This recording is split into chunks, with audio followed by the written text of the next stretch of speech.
watch out for, she'll cheer you up. Oh, here she comes, she's a man-eater. Greetings from Castle Goring, from Mickey, Aurora, and from me.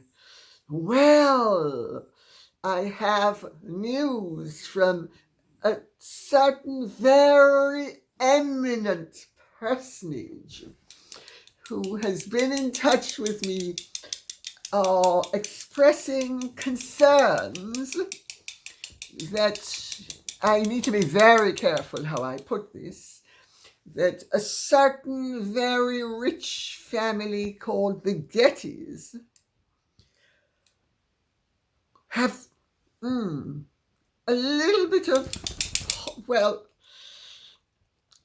let's cut to the chase, that certain members of the family have concerns about the fact that a very resourceful and determined woman, intent upon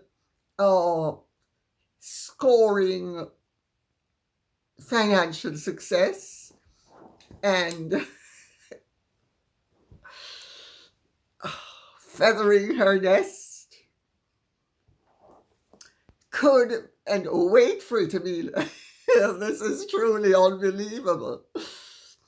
There are evidently concerns at the possibility that a very determined woman could harvest the fluids of a certain very rich man, which would, and it doesn't need to involve a marriage, to assure a meal ticket for life, and certainly beyond his life, because evidently he is very amenable to doe eyes, and is, I think the girls feel that love, which may be spelled with an L and UST, is in the air. Lust for money, I'm sure. But anyway, that I'm sorry for laughing, the whole thing is so farcical.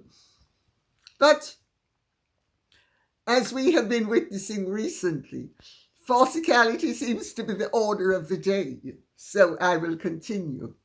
That this family's concern is that a very determined woman could do doe eyes and somehow maybe get a sword unsheathed, even though the casing might be pretty rusty.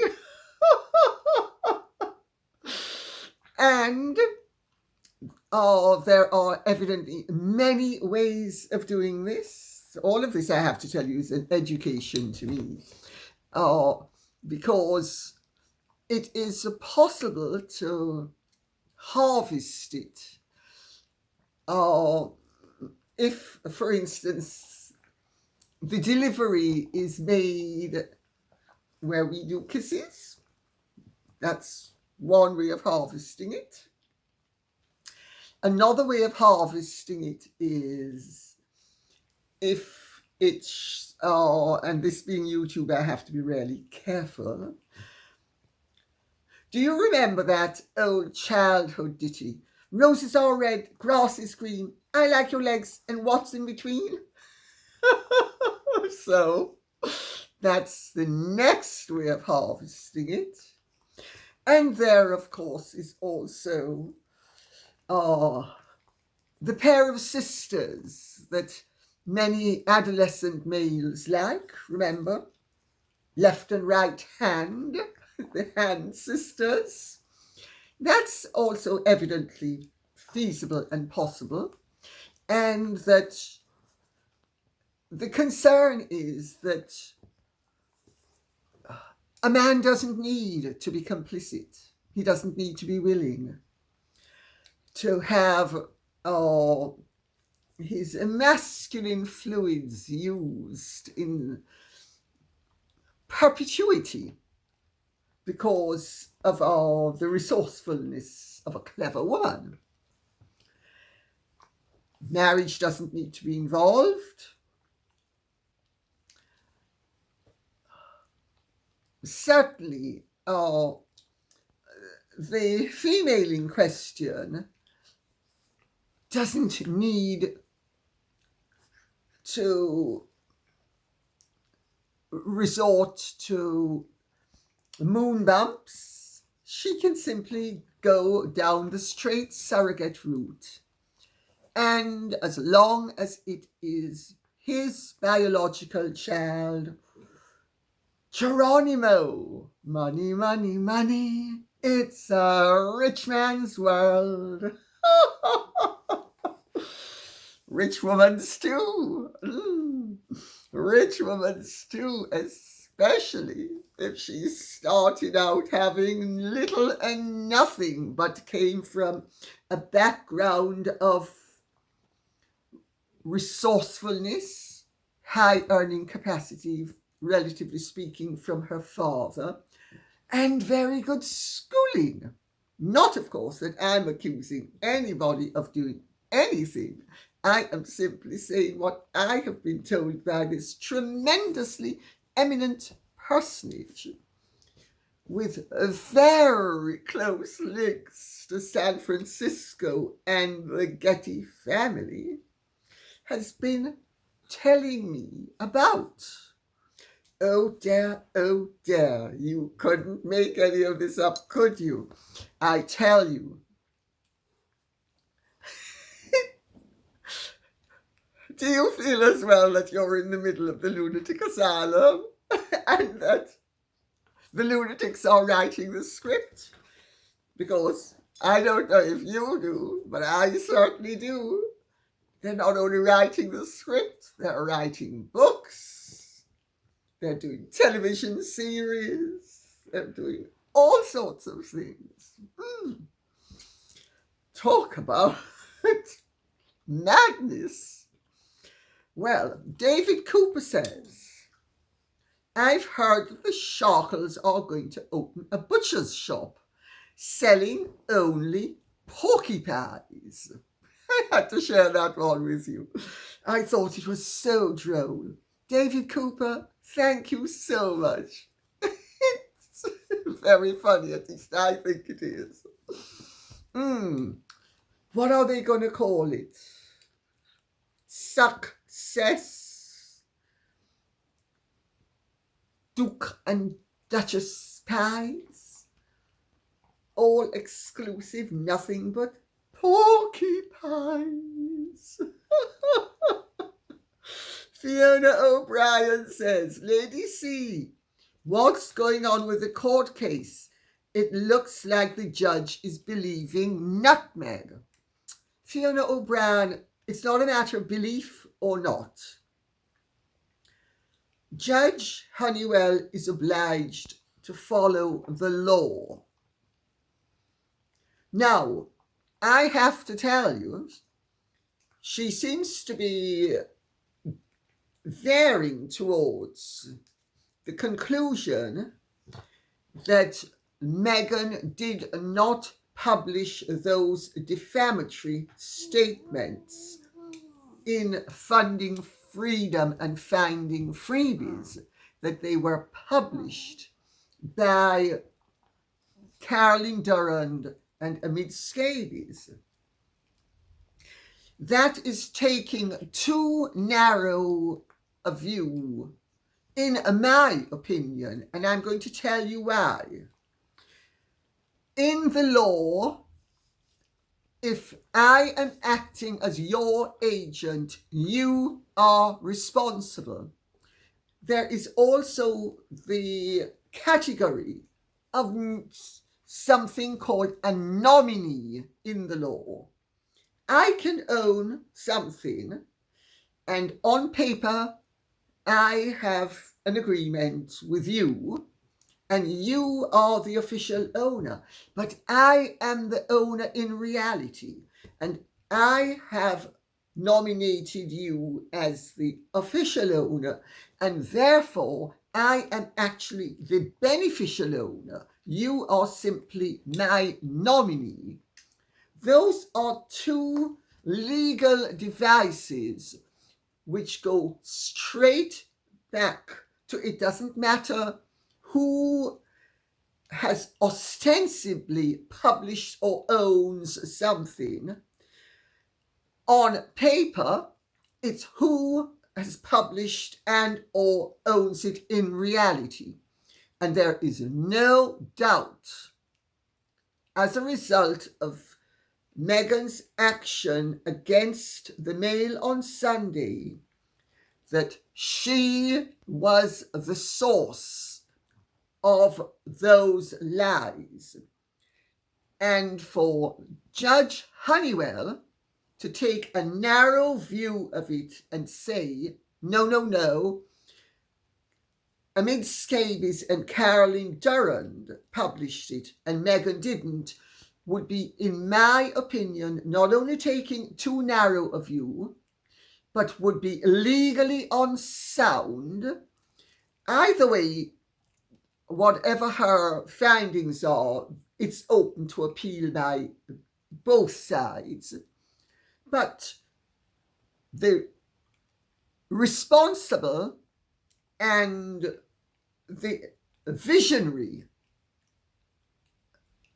aspect would be for her to say, no, there is a paper trail, which there is, straight back to Meghan Markle, and therefore Meghan Markle is the publisher of those stories.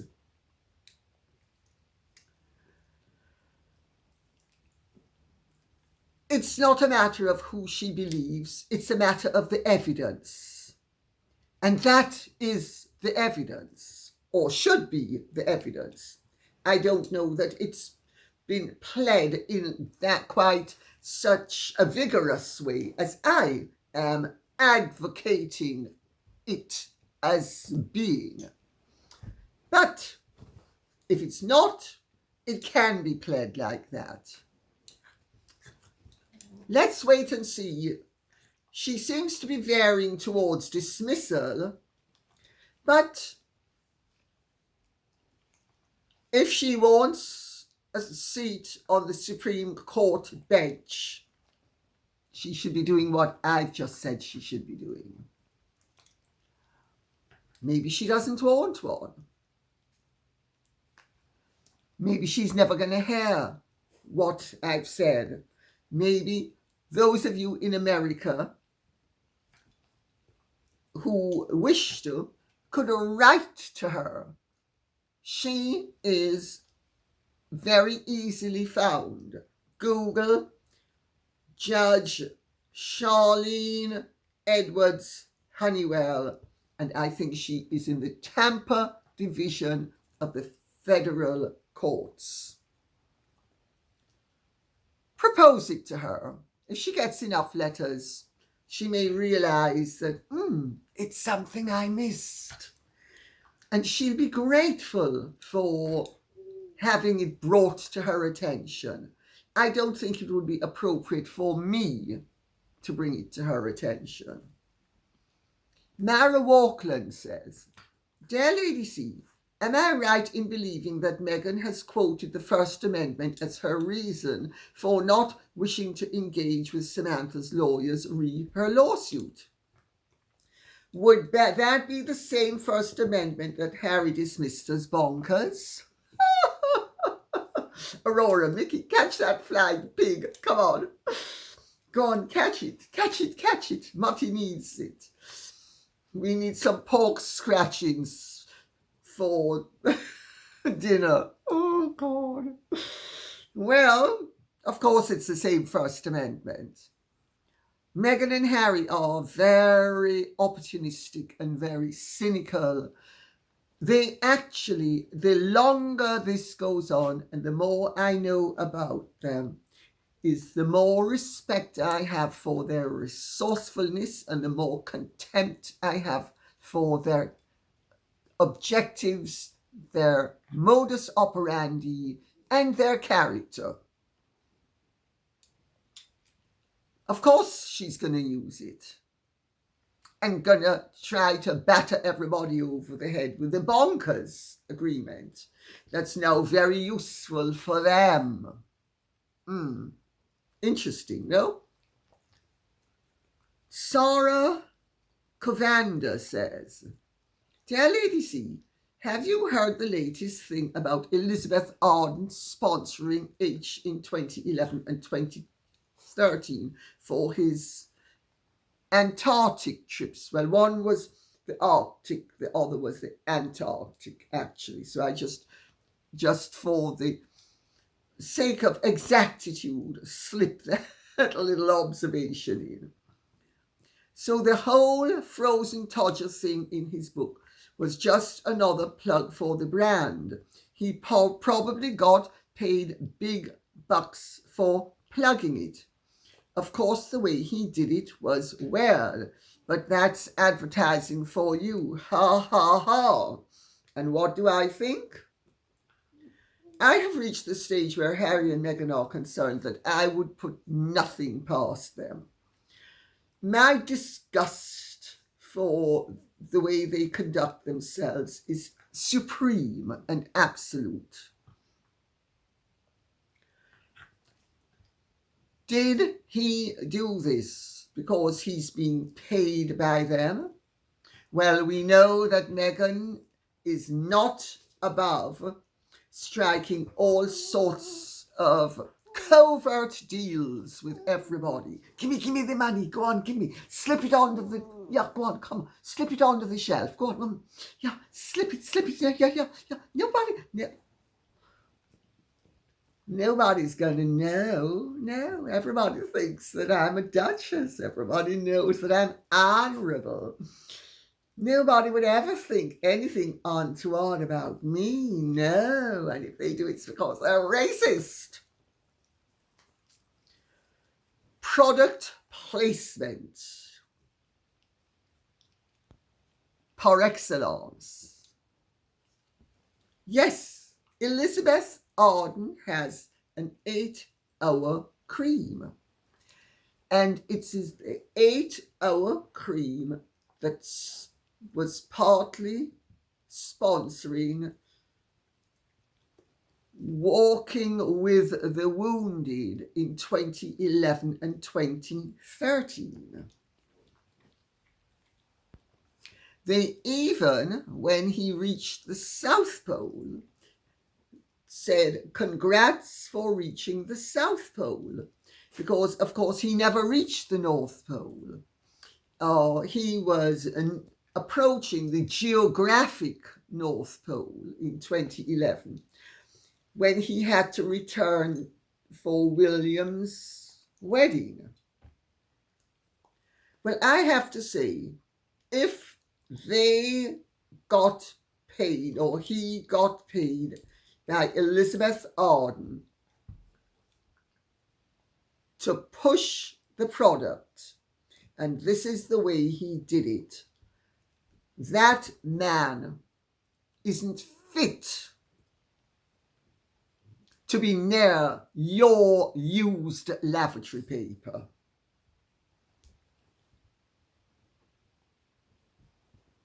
If he did it because it was lying around and he thought, oh, well, I'll give them a plug, they gave me a plug, let's be quid pro quo, I suppose you could say there's some honour in that.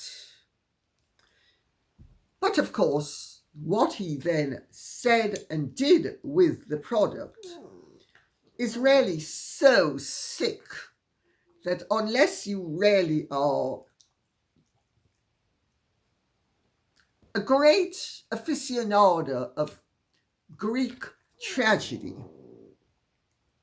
let me put it that way, you would be disgusted by any adult male linking his private parts to his mother. That's my feeling about it.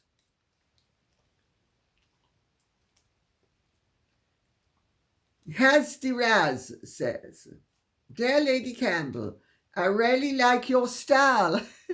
Thank you very much. Why do I get the feeling Meghan will be pregnant at the coronation? So people feel sorry for her, and because of the royals, she loses her baby after 2 months, so she can blame the royals? I think I'm way ahead of myself. Do you think this might be the case? These two haven't any shame in lying. They will attend the coronation, but after the coronation, she was so upset she lost the baby. Has Diraz, love you, love you. What? Have you been going to the same gym as Meghan? Have you been drinking from the same well of... Now, let me see how I'm going to be able to milk this situation. What am I going to be able to come up with? You know, the wonderful thing about the life is it's all putty and it's all supply and it's all there for me to mold and sculpt into any form I want. It doesn't have to be true and it doesn't have to be a lie. It's just there. It's all there to be used by me, Gail. Well, I know of what I was told when the Queen died, that Meghan, according to people, was trying to push the narrative that she was pregnant and made sure that her belly had a little bit of a pop.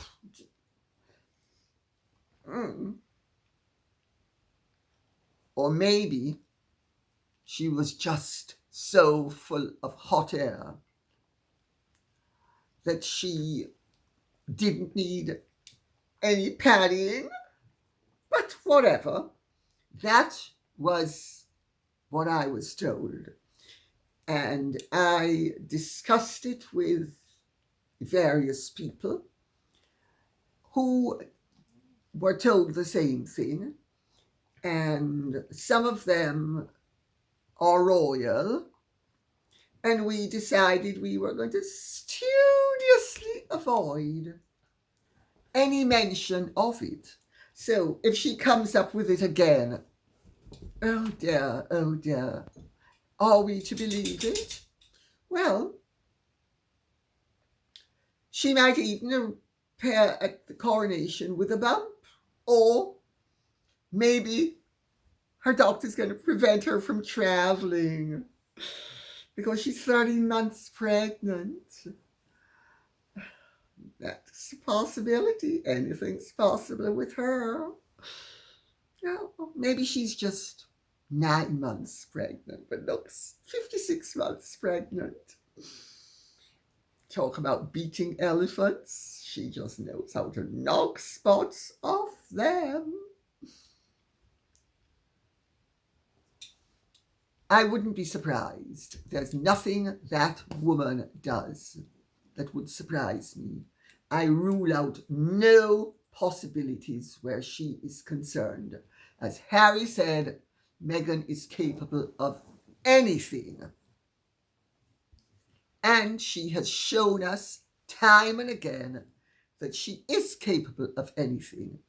And she doesn't scruple to implement her plots, plans, schemes, and desires as and how they suit her, even though everything is wildly inconsistent and nothing really adds up. But it doesn't matter. A friendly face in the crowd says, "Good morning, Lady C. Did you hear that the Montecito Mountbacks," notice she says, or he says, Mountbacks, not Mountbanks, are being featured in the satirical series South Park. Have you ever watched it? It's obscene, obnoxious, and prescient, engaging the zeitgeist. I've seen this one. Apparently, even the cartoon characters are sick and tired of having the Harkles heaving up on every hellish platform they're on, to use apt alliteration's artful aid. What do you think of this proof of their absolute oversaturation of the media and hoi polloi? Well, I love it. I absolutely love it. Have you seen it? It's certainly well worth seeing. It's witty, it's naughty, it's very concise, it's very precise. There is no doubt that they have done their homework. It is a nail in their coffin. I gather that they are wavering between being thrilled to be in South Park and being outraged that they are in South Park. Who knows with those two? Who knows? I think it's worth seeing. I think everybody should look at it. And it certainly shows that Meghan and Harry have been well and truly rumbled as the phonies and the hypocrites and the pretentious pifflers that they truly are. User EC9SU4QG7D says, I Gewalt.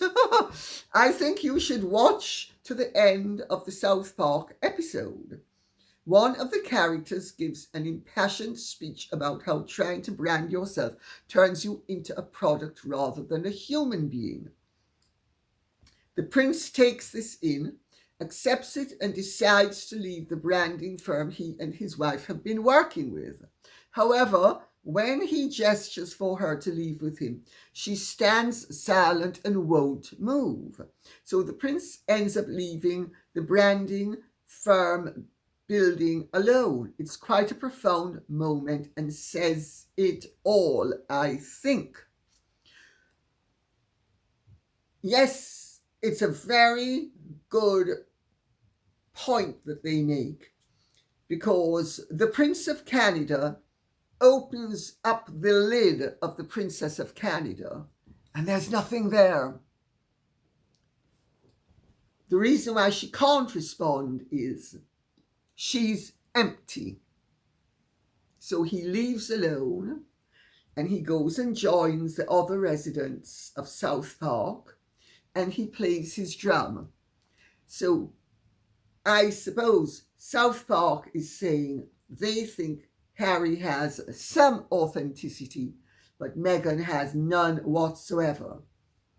And certainly they make the point that she is utterly insincere.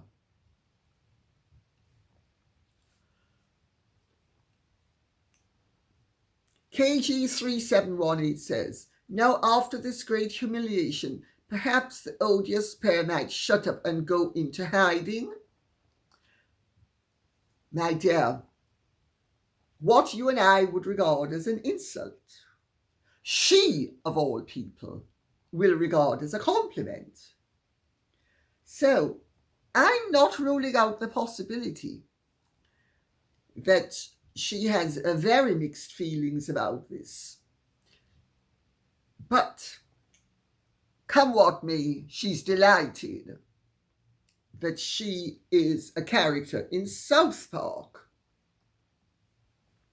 You know, the Harkles, as you put them, spent 6 hours of boring us to tears with their pretentious piffle and their phony baloney nonsense and their empty friends and one rather odious relation called Doria Ragland, who, it's racism.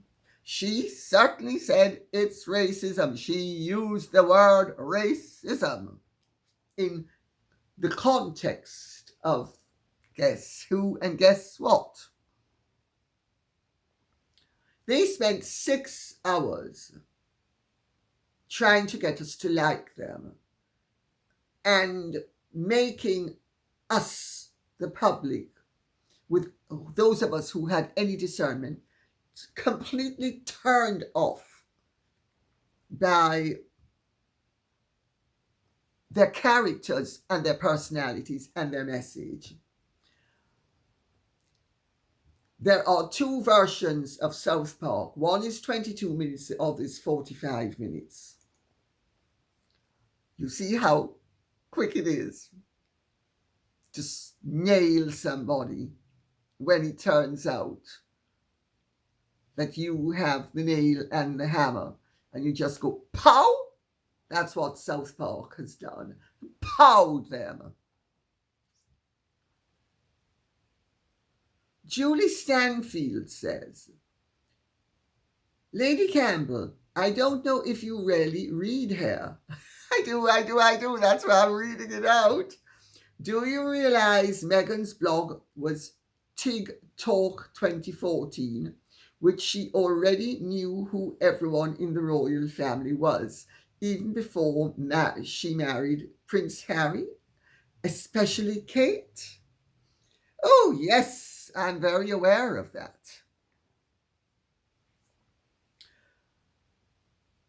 Meghan, her envy in that blog of why are they talking about that woman? Princess Kate is, I know her as Princess Kate. Why are they talking about her? Why are they talking about me? I mean, I'm far more fabulous than she is. Even there, her envy was so apparent. And she made a very interesting point, because not only did she wax and wane about the wedding, which had taken place 3 years before. 3 years before. So it wasn't something that was sloshing around in the recent past. That's right, 3 years before. So that shows Meghan does indeed have an obsession, or had an obsession, with the royal family, going way back, which of course her friends have confirmed. It's in my book. She has had a long-standing obsession with the royal family. But in this posting on the Tig, what did she say? Well, she poured scorn on Princess Kate. Because, I mean, Princess Kate, this was the message. Princess Kate is just really, such a conventional creature. I mean, she's not like me, I'm She-Ra. I'm the rebel princess. I'm not Cinderella. And this she said. I'm She-Ra. I'm not the rebel princess. I am the rebel princess. I'm not Cinderella. Then she said, little girls dream of being princesses. I, for one, was all about She-Ra, princess of power. Listen to that admission. For those of you unfamiliar with the 80s cartoon reference, and this is her speaking, She-Ra is the twin sister of He-Man and a sword-wielding royal rebel known for her strength. We're definitely not talking about Cinderella here. Notice she has given her game away. She has stated her intention 2 years before she met Harry. Should she ever have an opportunity of becoming a princess, she wasn't going to be a good, sweet, conventional princess. She was going to be a power-crazed rebel who was going to create havoc. So, what we are seeing now, she already stated. I said in my book, the big mistake Meghan made was in revealing too much about herself before she met the royals. And this is yet another one of the many remarks and comments that she has made that will and are coming back to bite her. She noted in the blog that many adult women carry into adulthood their childhood fantasy of becoming a princess, making it clear that she was one of them. Then, of course, Meghan being Meghan, she made a rather scathing nod to the public fascination and intrigue surrounding William and Catherine's wedding, along the lines of the scathing comment she made. Oh, that wedding at St. George's Chapel was a spectacle. That wasn't for us. That was for the rabble or masses, those tacky little people that pay tax, not like me. I don't pay tax. I took a leaf out of Leonie Helmsley's book. Paying taxes for the little people. And in fact, Leonie Helmsley used to be nice to people or nasty to people, but she acknowledged them. I don't even do that. I gave instructions when I was in Windsor. No, nobody's to look at us. They're not allowed to speak to us. They're not even allowed to pet our dogs because I'm too good for the rabble. I'm too good for the hoi polloi. I'm too good for you ordinary people. I'm even too good for extraordinary people. Remember that 96-year-old white woman? The one who said she owned the word royal when she didn't? I put her in her place, didn't I? I'm Shira, rebel princess. And don't you forget it.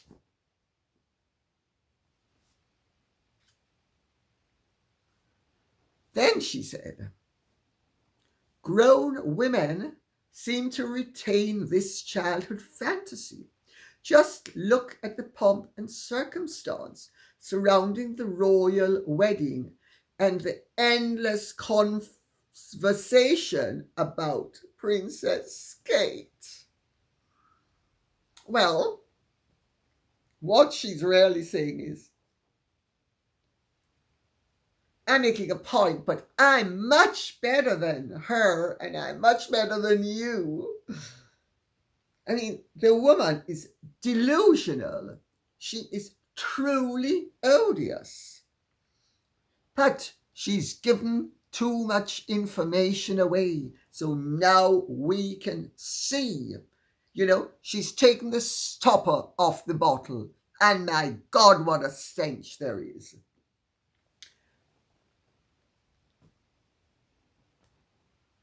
Clodagh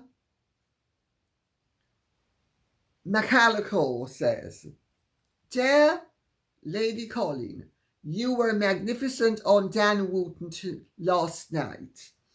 Thank you for always telling it like it is when it comes to the Montecito mourners. My question is about the recent footage of Ellen DeGeneres' birthday party, stroke vow renewal. While MEGHAN and Todger, don't forget, Elizabeth Arden assures you of Arden. While MEGHAN and Todger were in attendance. They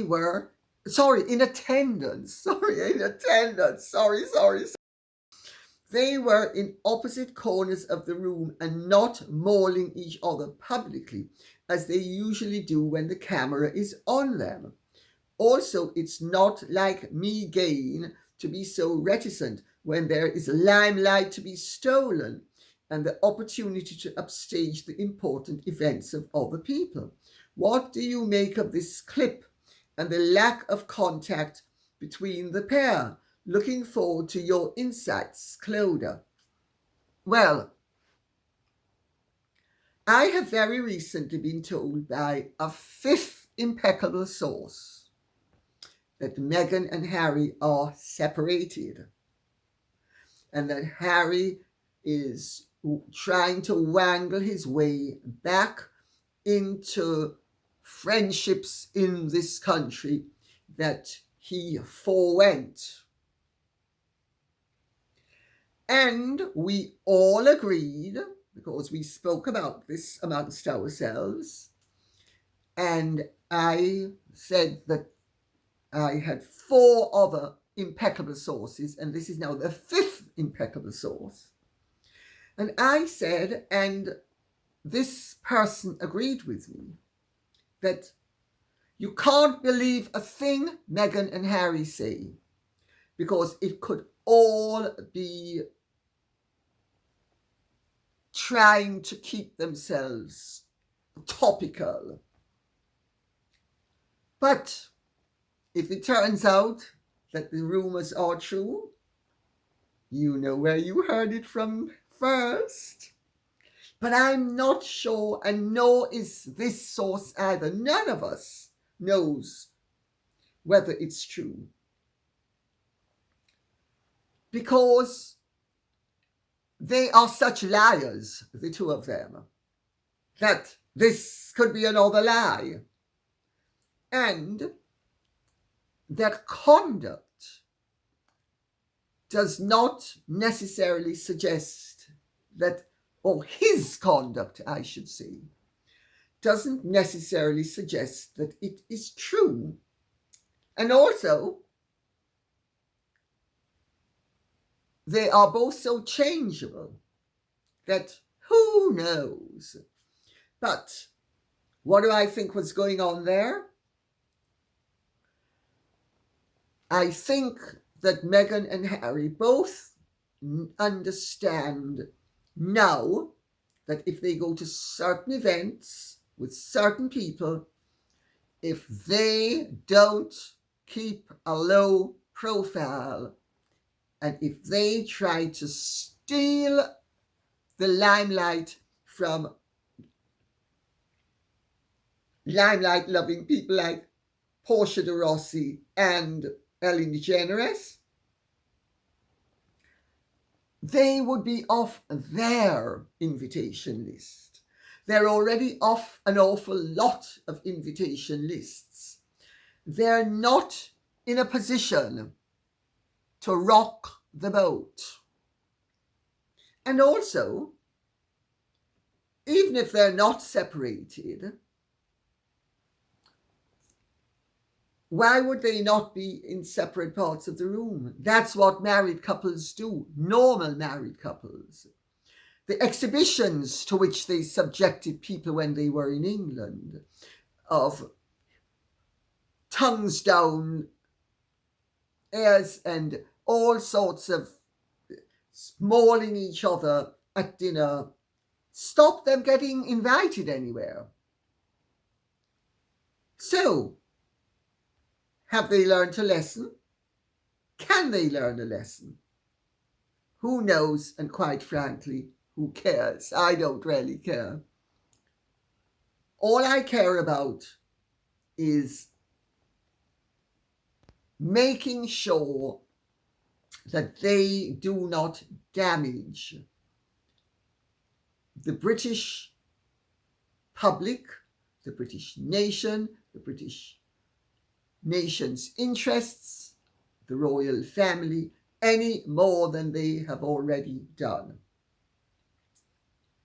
So, hopefully this has been of some interest to you. If it has, please remember, I need you to keep the questions and comments coming in. Please. This cannot be done without you. Thank you so much. God bless. And if you have really enjoyed it, may I ask you to like, share, subscribe, and press the notification bell? God bless.